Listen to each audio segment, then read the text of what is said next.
Welcome to చింతకాయల్ 512@excel foundation. ఈ సెషన్లో మనం వొకాబులరీ పార్ట్కు సంబంధించిన అంశాలను చర్చిస్తున్నాం. దానిలో భాగంగానే idioms, Proverbs, antonyms, synonyms, one word substitutions గురించి చర్చిద్దాం.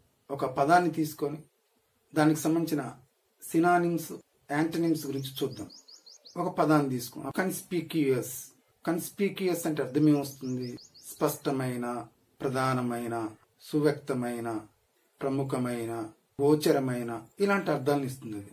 మరి వీటికి సినానిమ్స్ ఏంటో చూద్దాం.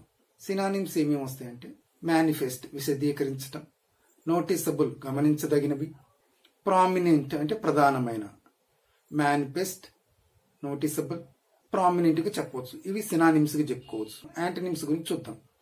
ఇన్సిగ్నిఫికెంట్ అంటే అప్రధానమైన అని అర్థం. అబ్స్క్యూర్ అంటే అస్పష్టమైన అర్థం.